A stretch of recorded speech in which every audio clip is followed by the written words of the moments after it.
So you two have a new series on Overtime called Worst Betting Show Ever. What can we expect from this show? Well, this is the best way to describe it. It's our takes on betting, Okay. mixed with really bad actors that didn't get a job at Saturday Night Live. And you put those two together and you have the worst betting show ever. Okay. And you guys do crazy, like fun skits in the show. How involved were you two in coming up with all the sketches? We're pretty involved. I mean, the team here is great and they do the best job. And I don't think they really need our help, but it's fun when we can interject it's collaborative. It's fun. They do a great job. You know, we bring our ideas in, they take our ideas in and kind of make this whole show. And it's a ton of fun. Yeah, and obviously you two have been friends for a really long time and you two love sports, but what made you guys want to collaborate and work together on Overtime on this? I don't have any other friends. I'm honored. Thank you. I think that we both saw the sports betting and gambling world in the same lens, which is like people kind of take it too serious when in reality, no one really knows what's going on. Like if you look at everybody's betting over a specific time, like everyone kind of does the same. Like everyone has, like they have these hot takes. So it's like we wanted to put our 2 cents in and make it fun. Yeah, everyone does these shows that are super analytical. They talk about stats and all this stuff. But at the end of the day, it's a 50-50 throw up most of the time. Yeah. You know, that's why Vegas puts the odds the way they do. That's why, you know, the bookies are so good, and that's why I keep paying them. You know, but we thought, you know, let's have fun with this. We love sports betting. We love sports, obviously.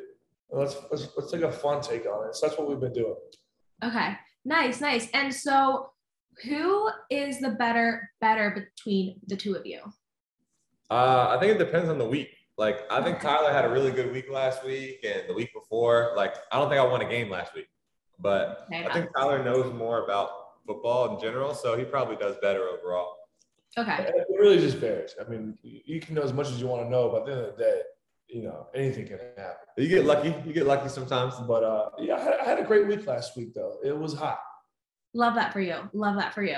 So Matt, you just announced you're releasing a book, First Impressions, Off-Screen Conversations with a Bachelor on Race, Family, and Forgiveness. It's coming out May next year. So what made you want to write this book? I feel like there was a lot of me that I wanted to express that I didn't have the opportunity to. And I just wanted to go deeper into things that were important to me and really talk about things that molded me into the person I am. And I feel like a lot of people think they know a lot about myself and my situation, but they'll be surprised when they read the book. So. Okay. And what was the hardest part to write for you? Just talking about yourself. Like I don't personally like talking about myself, and I'm a pretty reserved person. I don't really like to get into very emotional, sensitive topics. So I had to push myself to fight that so that I could share those sides of myself with everybody, just so they could have a more holistic perspective on me and my experiences. And what did you learn from writing this and this whole entire process? I actually learned a lot about my fam, just because, you know, we have to go back and you have to interview your parents and your brother and people who are close to you. So there's a lot of things that we never got around to talking about, just because I never, you know, put myself out there and was vulnerable enough to like want to know. I just wanted to push it to the side, and you had to address all those things so that the story was cohesive and made sense. Yeah. And having those conversations, I was just like, wow, I had no idea like what you went through or what my brother went through. And but there's also some fun stuff in there because I'm a risk taker, so I share a lot of that, and it was fun to like revisit a lot of the crazy decisions I've made in life and how it's all led to this point right now. Okay. And Tyler, you already have a book out. Did you give Matt any tips on how to write it or the entire process? Yeah, I told him just do a picture book. It's a lot easier. The audio book's a lot easier to do. Yeah. You know, he's got good abs. You know, that tells a story itself. So I gave him that advice. He didn't take it. But no, I just told him, you know, like I said, you know, like he said, you know, to going back in time and it's a great experience because you learn so much about yourself and about your past and about your family, and embrace it, take it all in. And, you know, it brought up a lot of difficult conversations with my family, but it was those conversations that made us closer and better together now. Yeah. And Tyler, you were recently on Saturday Night Live. So how did that whole guest appearance come to be? Well, not that great. I mean, you saw Pete Davidson was on the roller coaster with Kim. I was going to ask you that in a little bit, but let's just get right to it. So what are your thoughts? I didn't win again. I didn't win again. Damn it. No, that was a cool experience. I had a blast. The cast was incredible, and they were so much fun. You know, they always say, "Don't meet your heroes." Well, I met some cool heroes like Chris Rock and everybody, and they were cooler than I expected. You know, so it was awesome. Do you have any cool behind the scenes stories of something that happened when you were shooting it? Yeah, you know, I think the best kind of, you know, the best story I got for you is we're all kind of sitting there, and it's, you know, everyone's trying to break the ice and be cool, and all of a sudden Amy Schumer comes in. She's like, "I want to play poker." We're like, "Poker?" You know what I mean? So all of a sudden she breaks out this poker game. So it's like John Cena, you know, Blake Griffin, Chris Rock, you know, the whole crew, Jesse Williams, everybody. And we're playing poker with sugar packets and just shooting, you know, everyone's talking. And, you know, we're learning about like the best arenas they've ever performed in and all these things. It's funny that sometimes not even the big arenas, these little small intimate arenas are their favorite places, and just the conversations that were had. Yeah, that's pretty cool. You got to play poker with some pretty iconic.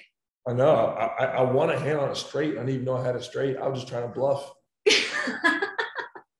And so after you were on Saturday Night Live, obviously people wanted you and Kim to be together. What were your thoughts on all those like rumors and people kind of like trying to make something happen? Like, what was your thought on all that?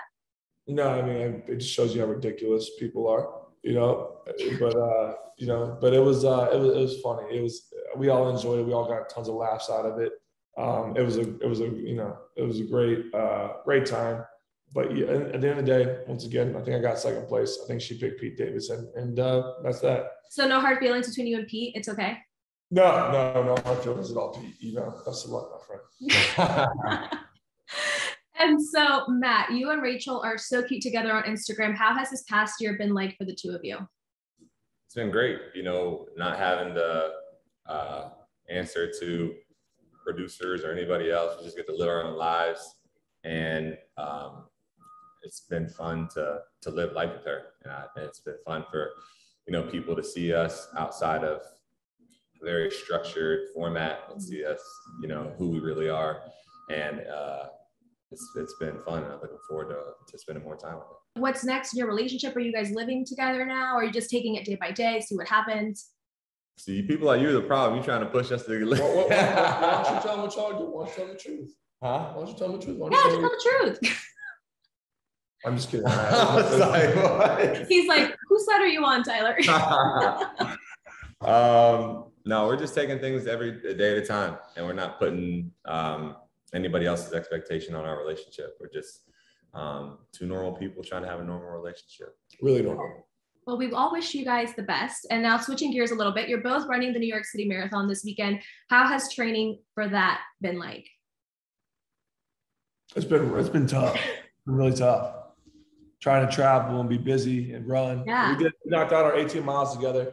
We got through it. It hurt. But we're going to knock out 26.2 this weekend. It's going to be great. Yeah. So have you guys kind of, I know you've both been traveling and you're not always together, unfortunately, but are you guys training, or did you do most of your training individually together? My only runs were actually with Tyler. I was doing Dance with the Stars. So. True. Yeah, the thing with Matt's a freak of nature. Matt can roll out of bed and run 26.2 miles. Me, on the other hand, I cannot. So Matt's kind of like he's like the pacer. You know what I mean? You ever see like the track where like the thing goes out, all the horses chase it? That's Matt. You know what I mean? Yeah. So Matt will be leading the way, dragging us along, and we'll make it. You know, but what's cool is we're doing this marathon for the Andrea C. Cameron Foundation, which I'm launching and putting out there today. So it'll be awesome. Yeah. And so you guys brought up Dancing with the Stars. Have you, Matt, kept in contact or in touch with anyone since you left the show? Yeah, I talk to Lindsay, my partner, on a regular basis, and I text with Suni and a bunch of other friends that I made there. We're constantly sending each other messages and commenting on each other's stuff. But when you're in that world, you're locked in. So it's intense. I'm looking forward to getting back out there. I'll be out there for the finale. So, but I watch every Monday and put my votes in. So it's been fun to enjoy. Without that pressure of having to perform. Yeah, we love a supportive friend who still votes. We love that. And was there a friendship that you made on the show that might have surprised you? Probably Melora Hardin. That's someone who I've anybody who's watched her work, just have a lot of admiration for her. And even more admiration for her as a dancer now, just because she's so competitive. Everything we did, she turned into a competition. It wasn't even that serious that she'd be taking notes and making sure she knew everybody's stuff. But she's just one of the sweetest people I've ever met, and couldn't be more approachable. So that's really the story for everybody. There wasn't any one person I didn't talk to. Freaking Sporty Spice, Melanie C was there. And, I had a chance to talk to her on a frequent basis, meet her daughter and her family. It's just a once in a lifetime experience. I really enjoyed it. And I was so bummed when I didn't get to, the dancing was great, but just spending time with those people was the funnest part. Yeah, especially, but at least you'll be back. Yeah, I'll be back. I'll be back with one more dance with Lindsay. That's great. All right. So now we're going to start the question. Who is more likely? So you guys could just point at each other. It should be kind of quick, rapid fire. Okay. So question number 1, who is most likely to bet more than they can afford? Who is most likely to encourage someone to bet on a specific team? Okay. Who is most likely to ask their favorite sports player for a selfie? Okay, we love that. Who is most likely to spend all of their savings? Oh, but okay, well, 50-50. On the weekend for him. Okay. Who is most likely to say, I love you first?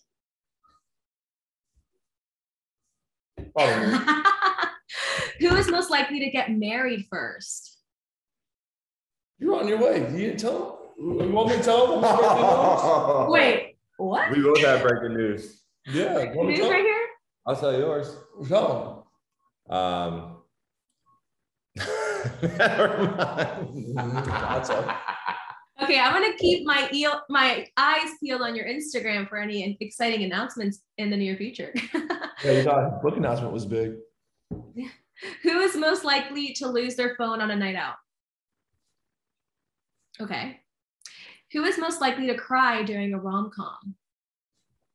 Okay, we love a sensitive guy. That wasn't even that was fully directed. Yeah, you're not me. Who is most likely to ghost someone?